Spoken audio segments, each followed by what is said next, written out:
लेकिन तब क्या होगा जब पहली दो श्रेणियों के असमान व्यक्तियों के साथ असमान व्यवहार किया जाएगा? तब क्या होगा? बाबा अम्बेडकर बोल रहे हैं यह स्वतः स्पष्ट है कि इन व्यक्तियों में से वे ही दौड़ की प्रतिद्वंद्विता में विजय हासिल कर सकेंगे जो जन्म, शिक्षा, परिवार का नाम, व्यवसायिक संपर्क और विरासत में मिली दौलत से लाभान्वित हैं। लेकिन इन परिस्थितियों में होने वाला चयन योग्यता के आधार पर किया गया चयन नहीं होगा। यह चयन विशेषाधिकार के आधार पर किया जाएगा। हेलो एवरीवन, जय भीम, नमो बुद्धाय। स्वागत आप सभी का ट्रुथ लिटरेचर में। और आज के वीडियो में हम डिस्कस करेंगे डॉक्टर बाबा साहब अम्बेडकर की फेमस पुस्तक जाति का विनाश, एनिहिलेशन ऑफ कास्ट में, जिसका टॉपिक है मेरा आदर्श स्वतंत्रता, समानता और बंधुता पर आधारित समाज है। तो बाबा साहब अम्बेडकर बोलते हैं कि मुझे आश्चर्य नहीं होगा यदि आप में से कुछ लोग जाति द्वारा उत्पन्न विषादपूर्ण स्थितियों की इस थकाऊ कथा को सुनते सुनते ऊब गए होंगे। इस कथा में कुछ भी नया नहीं है, इसलिए मैं अब समस्या के रचनात्मक पक्ष की ओर मुड़ूंगा।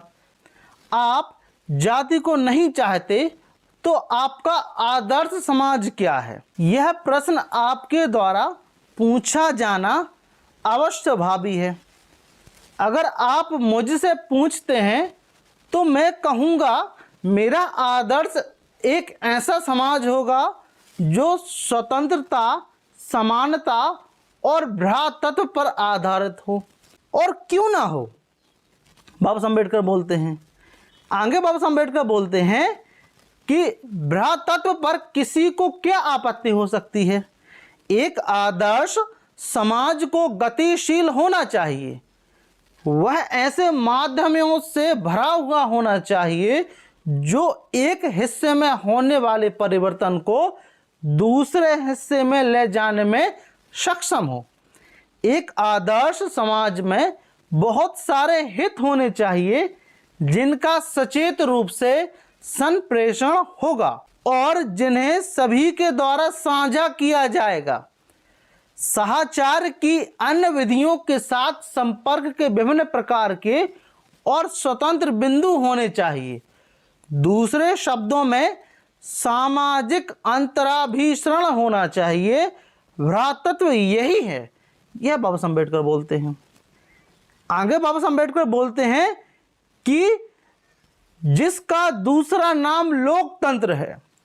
लोकतंत्र सिर्फ शासन संचालित करने की एक शैली नहीं है, बुनियादी रूप से यह सम्मिलित जीवन जीने की संयुक्त रूप से संप्रेषित अनुभव की एक विधि है। सारतः यह कि अपने साथ रहने वालों के प्रति सम्मान और श्रद्धा की भावना है।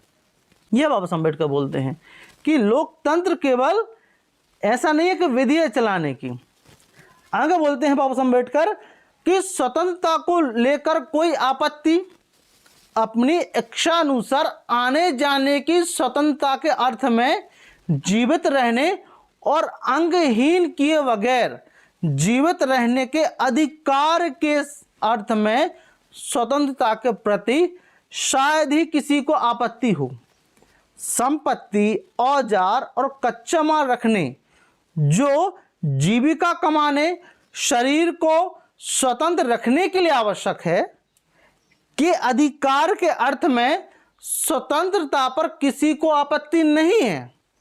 तब आप किसी व्यक्ति को अपनी शक्तियों का प्रभावशाली और सक्षम उपयोग कर उनमें लाभान्वित होने की स्वतंत्रता को क्यों नहीं देना चाहते? यह बाबा साहब अम्बेडकर प्रश्न करते हैं।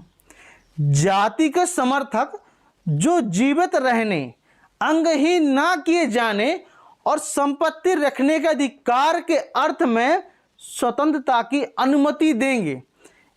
इस अर्थ में स्वतंत्रता की जहां तक इसका संबंध अपना व्यवसाय चुनने की स्वतंत्रता है, अनुमति देने को तैयार नहीं होंगे, यह बाबा साहब अम्बेडकर बोल रहे हैं। आगे बाबा साहब अम्बेडकर बोलते हैं, लेकिन इस तरह की स्वतंत्रता पर आपत्ति करना दासता को जारी रखना है।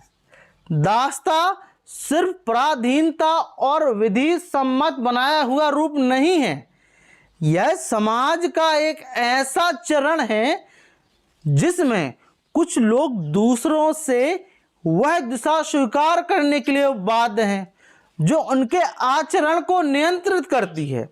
यह स्थिति वहां पाई जाती है जहां कानूनी अर्थ में दासता की नाम की कोई चीज नहीं है। यह वहां पाई जाती है जहां, जैसे उदाहरण के लिए, जाति व्यवस्था में कुछ लोगों को ऐसे व्यवसायों में बने रहना पड़ता है जो उन्होंने खुद नहीं चुने, यह बाबा साहब अम्बेडकर बोलते हैं।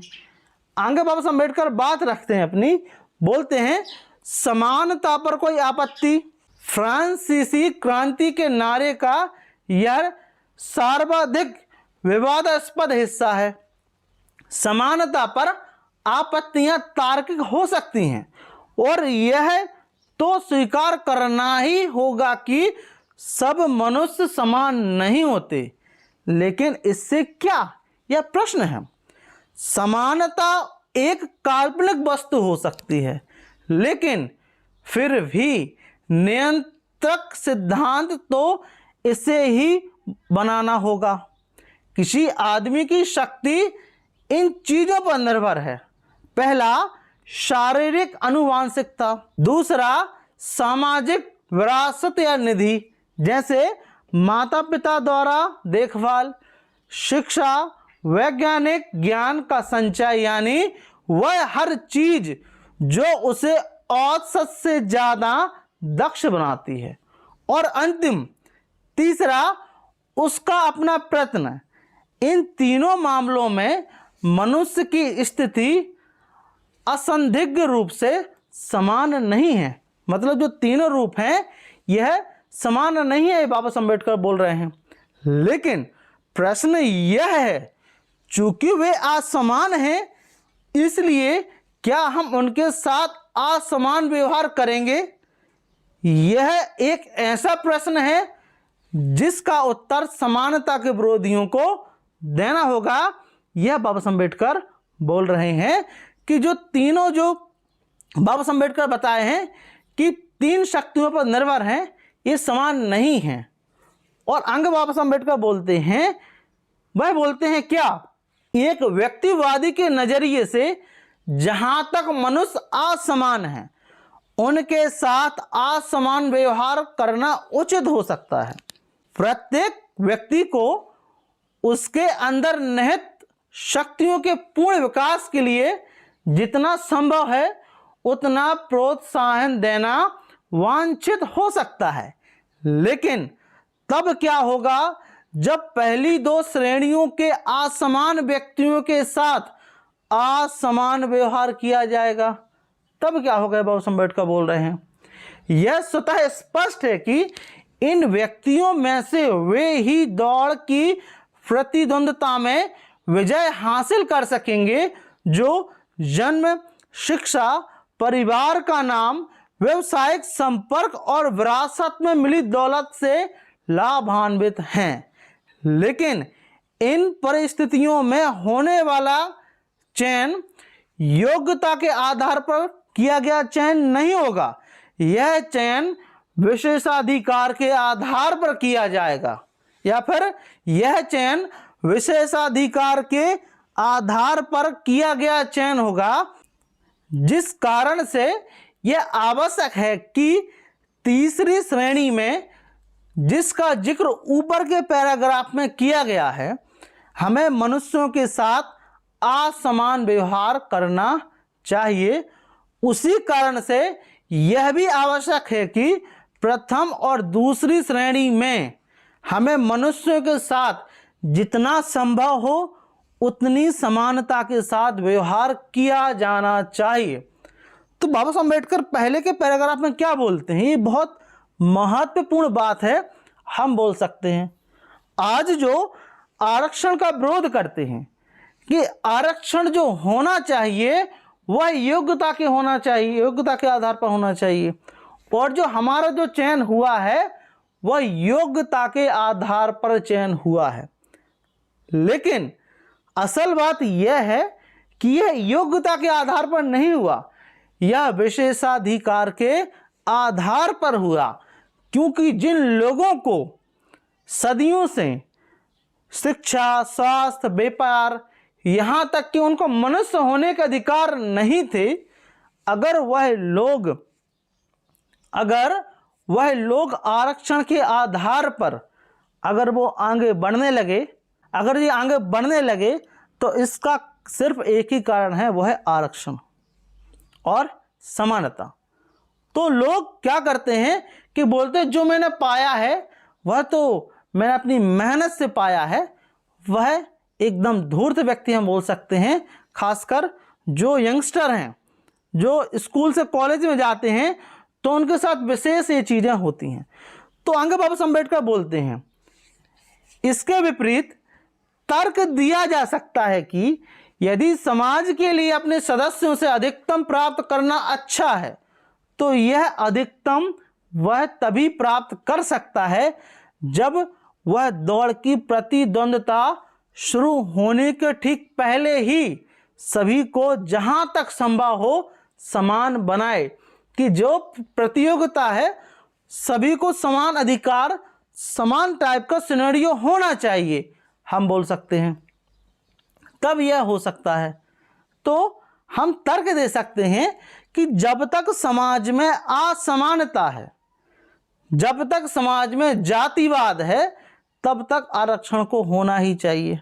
क्योंकि प्रतिद्वंद्विता नहीं है, मतलब जो हम बोल सकते हैं कि जो समानता नहीं है, और अगर समानता नहीं है तो आरक्षण का होना बहुत ज़्यादा जरूरी है, हम बोल सकते हैं।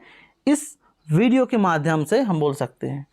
आगे डॉक्टर बाबा साहब अम्बेडकर क्या बोलते हैं, यह एक कारण हुआ कि हम समानता से पलायन नहीं कर सकते, लेकिन हमें समानता को स्वीकार करना ही पड़ेगा। इसका दूसरा कारण भी है, राजनेता का सरोकार बहुत बड़ी संख्या से होता है, उनके पास ना तो इतना समय होता है, ना इतनी जानकारी कि प्रत्येक व्यक्ति की आवश्यकता या योग्यता के अनुसार उसका अलग मूल्यांकन कर उसके साथ न्याय कर सकें। मनुष्यों के साथ न्याययुक्त व्यवहार कितना ही अभिलाषित या तर्क संगत हो, मानवता का पृथक्करण या वर्गीकरण नहीं किया जा सकता। इसलिए राजनेता को किसी ना किसी मोटे और तैयारशुदा नियम का पालन करना ही होता है, और वह मोटा और तैयारशुदा नियम यह है कि सभी मनुष्यों के साथ समान व्यवहार किया जाए। इसलिए नहीं कि वे एक जैसे हैं, बल्कि इसलिए कि मानवता का पृथक्करण और वर्गीकरण असंभव है।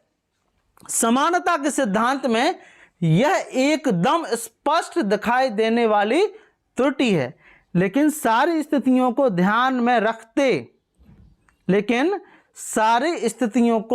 ध्यान में रखते हुए एकमात्र तरीका यही है जिसका अनुकरण कोई राजनेता अपनी राजनीति में कर सकता है, जो एक निष्ठुर रूप से व्यवहारिक मामला है और जो एक निष्ठुर रूप से व्यवहारिक कसौटी की मांग करता है। यह बाबा साहब अम्बेडकर बोलते हैं। तो बाबा साहब अम्बेडकर किस प्रकार का धर्म चाहते थे? बाबा साहब अम्बेडकर जहां स्वतंत्रता हो, समानता हो, भ्रातृत्व हो, मतलब भाईचारा हो, इस प्रकार का समाज डॉक्टर अम्बेडकर चाहते थे। समानता सिर्फ इस आधार पर नहीं कि सभी लोग समान हैं, समानता इस आधार पर कि सभी को समान अवसर मिले, जातिवाद ना रहे, इस प्रकार का डॉक्टर बाबा साहब अम्बेडकर समाज चाहते थे। तो आपका इस वीडियो के बारे में क्या मानना है, प्लीज़ हमें कमेंट बॉक्स में ज़रूर बताएं। और यदि आप इस चैनल पर नए हो तो इस चैनल को आप सब्सक्राइब कर सकते हैं और इस वीडियो को अपने दोस्तों के साथ में शेयर कर सकते हैं। So thank you very much. जय भीम, जय भारत।